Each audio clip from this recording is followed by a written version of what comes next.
की न्यूज खबरों का साथ। प्रधानमंत्री किसान सम्मान निधि की 13वीं किस्त की तारीख का हुआ ऐलान। पीएम मोदी 2 दिन बाद किसानों के खाते में डीबीटी के माध्यम से धनराशि करेंगे ट्रांसफर।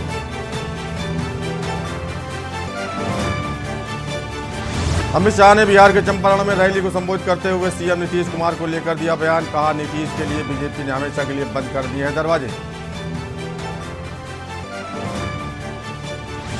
सोनिया गांधी ने रायपुर में आयोजित कांग्रेस अधिवेशन में अपनी राजनीतिक पारी को लेकर महत्वपूर्ण टिप्पणी। कहा, मेरी पारी भारत जोड़ो अभियान यात्रा के साथ हुई समाप्त। अमृतसर के अजनाला थाने पर हमले के 2 दिन बाद सीएम मान का आया बड़ा बयान। कहा, श्री गुरु ग्रंथ साहिब की ढाल बनाकर थाने ले जाने वाले पंजाब और पंजाबियत के वारिस कहलाने के लायक हैं। हाईकोर्ट ने दिल्ली नगर निगम की स्टैंडिंग कमेटी की याचिका पर सुनवाई करते हुए सुनाया फैसला। दोबारा चुनाव कराने के फैसले पर कोर्ट ने लगाई अंतरिम रोक।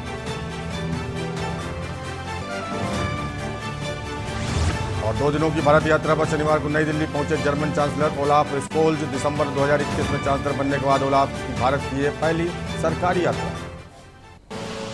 आप देख रहे हैं की न्यूज खबरों का सारथी। नमस्कार, फाइनल बुलेटिन में आपका स्वागत है। मैं हूं प्रबुद्ध चौहान। सबसे पहले बात करेंगे डिंडोरी मध्य प्रदेश की। ग्रामीणों ने मंडला डिंडोरी मार्ग पर किया चक्का जाम। डिंडोरी से खबर आ रही है, भीषण जल संकट से जूझ रहे किसानों का आक्रोश। डिंडोरी से खबर, ग्रामीणों ने मार्ग जाम कर आक्रोश जताया। जल जीवन मिशन के कार्य अधूरे होने के कारण दिक्कतें।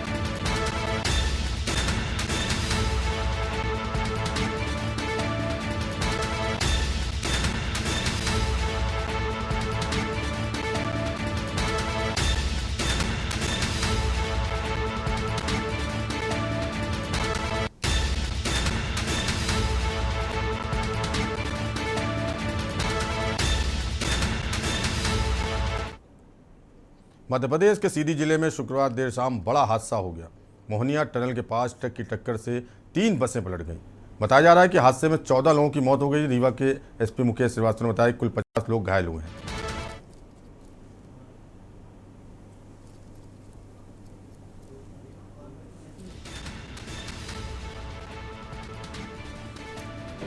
भैया गिरना मत, फोटो की चक्कर में इधर आ।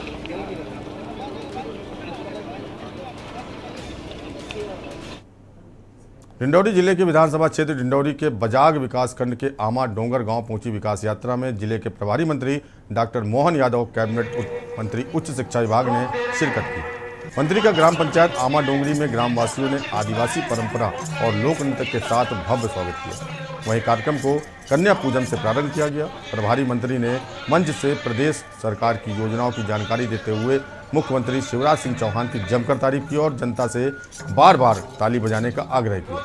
वहीं 8 मार्च से प्रदेश सरकार की लाडली बहना योजना में सभी महिलाओं को 1000 रुपये महीने देने वाले शिवराज सरकार को जनहितैषी बताया और गांव की समस्या के निराकरण के संबंध में प्राथमिक और माध्यमिक शाला भवन निर्माण तथा जल निकासी के लिए नाली और पीने के पानी के लिए नल जल योजना कार्य की स्वीकृति प्रदान की। विकास यात्रा में शासन की योजना के पात्र हितग्राहियों को हित लाभ प्रदान किए। प्रभारी मंत्री ने जिले में आदिवासी कल्याण विभाग में हुए करोड़ों रुपए के छात्रवृत्ति घोटाले के संबंध में जानकारी नहीं होने और जांच की बात कहकर मीडिया के सवालों से बचते नजर आए।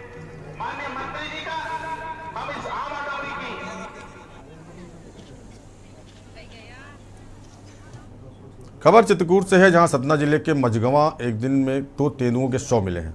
वहीं बिरसिंहपुर चौकी अंतर्गत ओरमानी बीट में प्रतापपुर की सीमा में नादा तालाब के ऊपर राम अवतार साकेत के कुएं में तेंदुए का शव मिला है। शव 3 से 4 दिन पुराना बताया जा रहा है। हालांकि जानकारी मिलने पर आनन फानन में मौके पर वन अमला पहुंचा और तेंदुए का शव निकालकर अज्ञात जगह ले गए।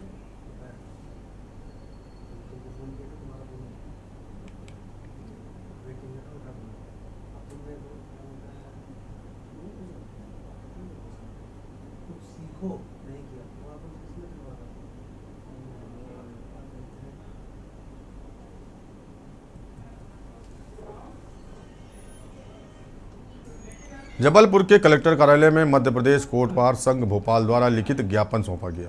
जिसमें कोटवार संघ के अध्यक्ष ने बताया कि मध्य प्रदेश के सभी भूमिहीन तथा सेवा भूमिधारी कोटेदारों को नियमित चतुर्थ श्रेणी कर्मचारी घोषित किया जाए और सेवा भूमि पर मालिकाना हक प्रदान करवाने की मांग को लेकर लगातार कोटवार संघ भोपाल से लेकर सभी जिलों में अपनी आवाज़ को शासन प्रशासन तक पहुंचा रहा है, लेकिन उन्हें चतुर्थ श्रेणी और मालिकाना हक प्राप्त नहीं हो रहा।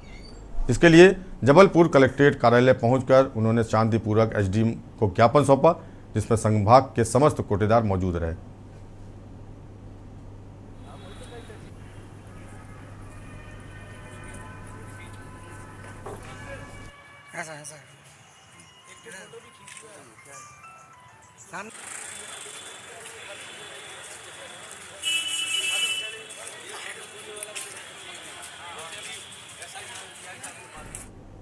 खबर झारखंड से है। राजकीय जनजातीय हिजला मेला महोत्सव 2023 का उद्घाटन उल्लास, जुलूस एवं पारंपरिक रीति रिवाज के साथ संपन्न हुआ।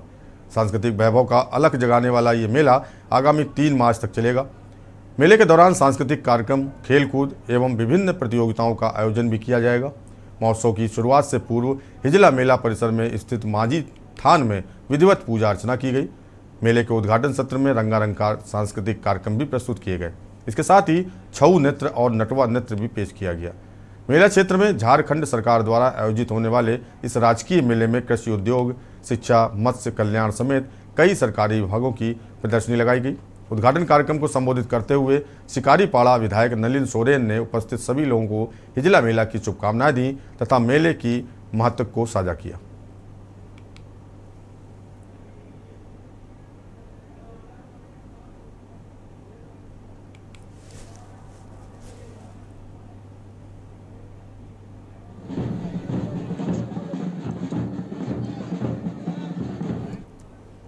खबर साहिबगंज से, जहां जिले के तालझाड़ी थाना प्रभारी ने करीब 4 बजे के आसपास से तालझाड़ी रेलवे स्टेशन परिसर से एक बांग्लादेशी युवक को हिरासत में लिया।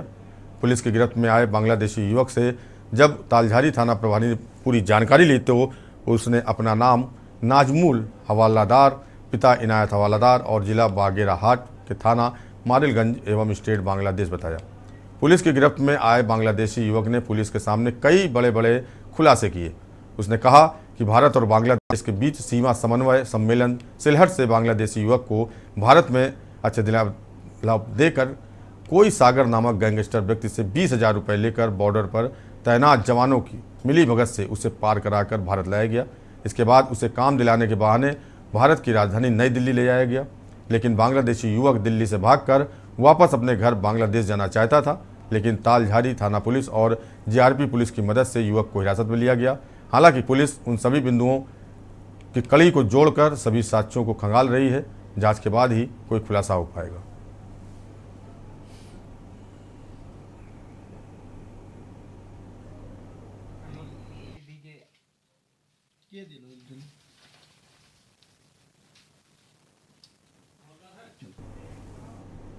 और यहाँ रुकेंगे छोटे ब्रेक के लिए। आप देख रहे हैं कि खबर उत्तराखंड के पौड़ी जिले से है, जहां चौबट्टा खाल विधानसभा के सतपुली तहसील क्षेत्र के एक गांव में 12वीं कक्षा में अध्ययनरत छात्रा के साथ गांव के एक व्यक्ति के दुष्कर्म करने के मामले में दर्ज मुकदमे में सतपुली पुलिस ने 24 घंटे के अंदर आरोपी को गिरफ्तार कर लिया है। पीड़िता की तहरीर पर राजस्व पुलिस ने पॉस्को एक्ट में मामला दर्ज किया है। शुक्रवार को मामला रेगुलर पुलिस को हस्तांतरित किया गया। इसके बाद एसएसपी पौड़ी श्वेता चौबे ने थानाध्यक्ष सतपुली के नेतृत्व में टीम गठित कर तुरंत गिरफ्तारी के आदेश दिए थे। सीओ प्रेमलाल टमटा ने बताया कि पुलिस टीम द्वारा आरोपी रणजीत सिंह पुत्र कन्हैया उर्फ झालू, उम्र 56 वर्ष, निवासी पट्टी दक्षिणी मौदा दस्तियों को शुक्रवार देर रात गिरफ्तार कर लिया गया।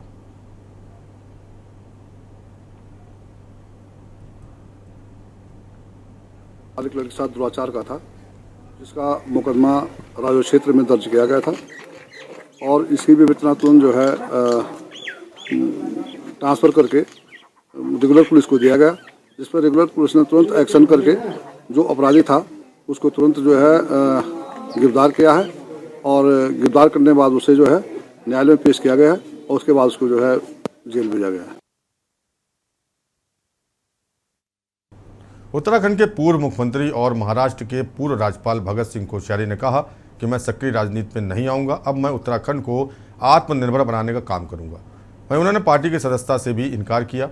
उन्होंने सीएम धामी की तारीफ करते हुए कहा कि यहाँ कोई गुरु चेला नहीं होता। मुझे कभी पद का लालच नहीं रहा है, लेकिन पद ने मेरा पीछा नहीं छोड़ा, इसलिए मैं महाराष्ट्र छोड़कर आया हूँ। मैं उत्तराखंड में रहकर ही आगे बढ़ना चाहता हूँ।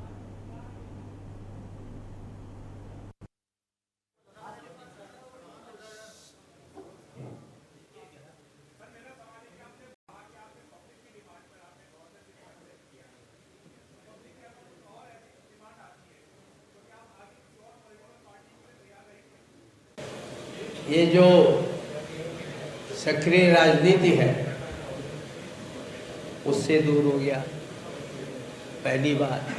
दूसरी बात, जिस भारतीय जनता पार्टी ने मुझे इतना सम्मान दिया है, इतने अवसर दिए हैं, तो दूसरे की बात तो सपने भी कोई नहीं सोच सकता। जी बोलिए।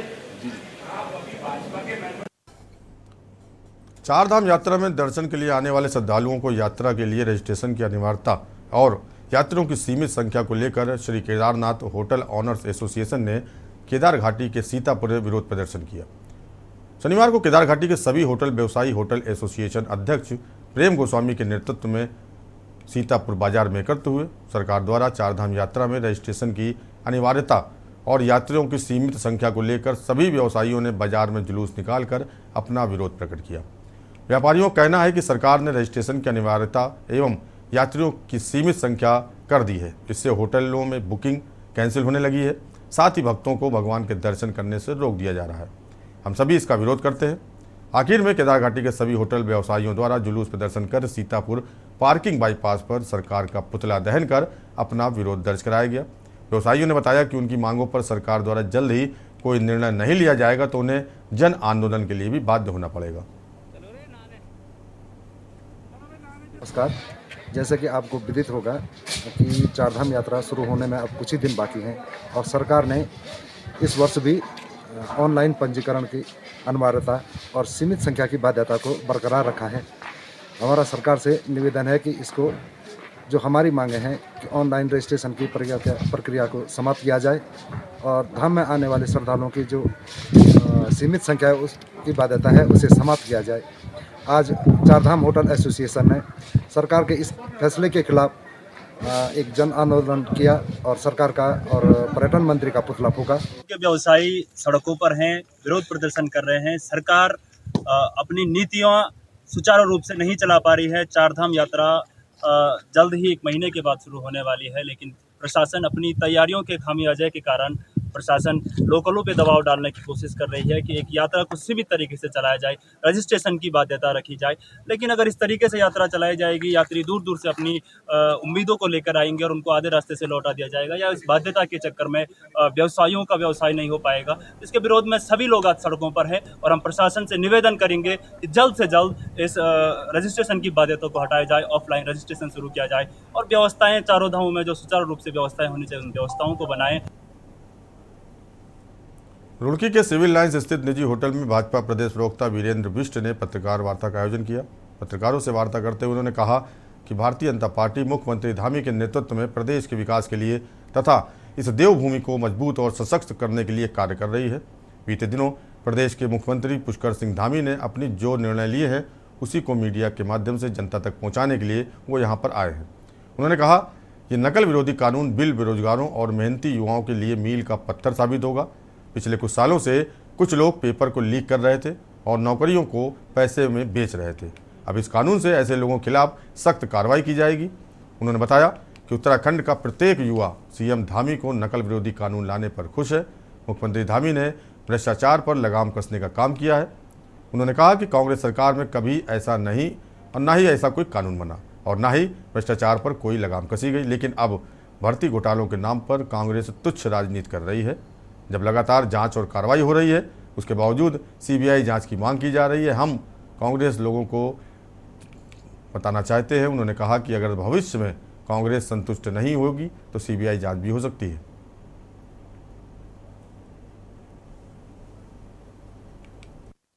भारतीय जनता पार्टी की जो लोकप्रिय सरकार है अपने मुख्यमंत्री पुष्कर सिंह धामी जी के नेतृत्व में इस राज्य के समग्र विकास के लिए, राज्य के मान सम्मान को बढ़ाने के लिए और जिस तरीके से ऐतिहासिक निर्णय लिए हैं उनको साझा करने के लिए आप लोगों के बीच में मैं आया हूं।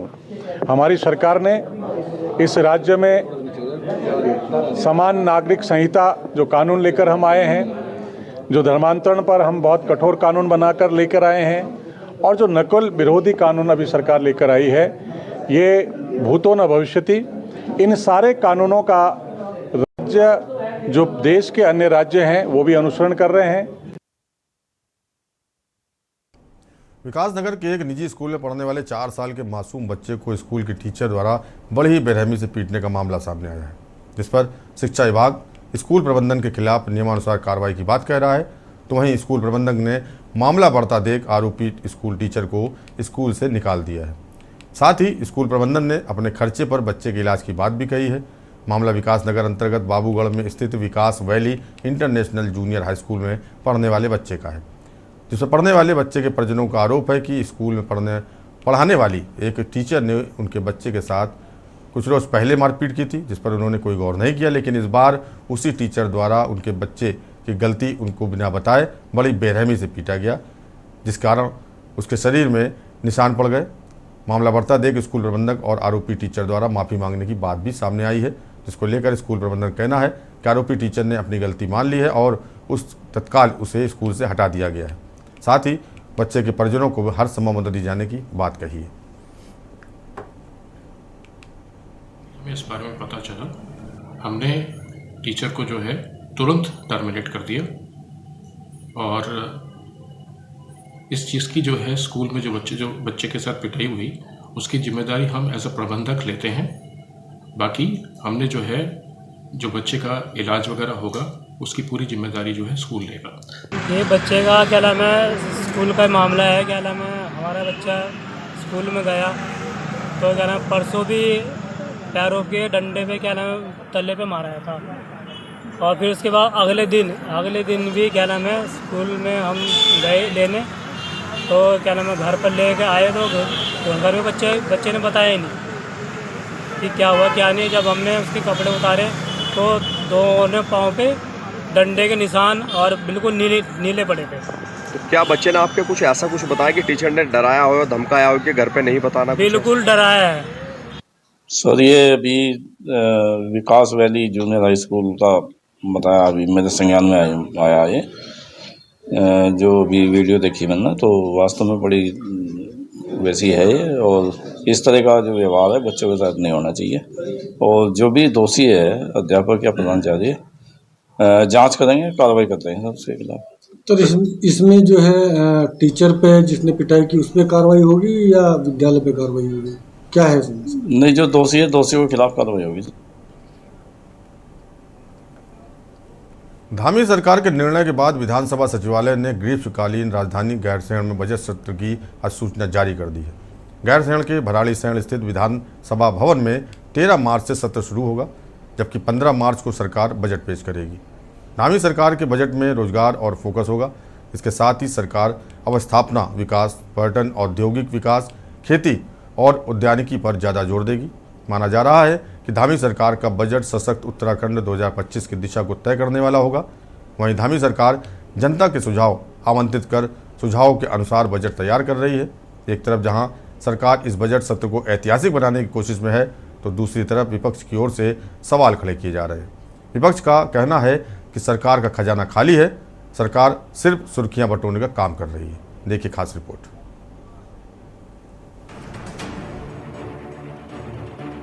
धामी सरकार गैरसैंण में 15 मार्च को राज्य का बजट पेश करेगी।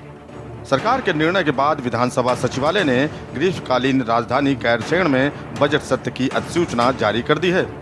गैरसैंण के भराड़ीसैंण स्थित विधानसभा भवन में 13 मार्च से सत्र शुरू होगा, जबकि 15 मार्च को सरकार बजट पेश करेगी।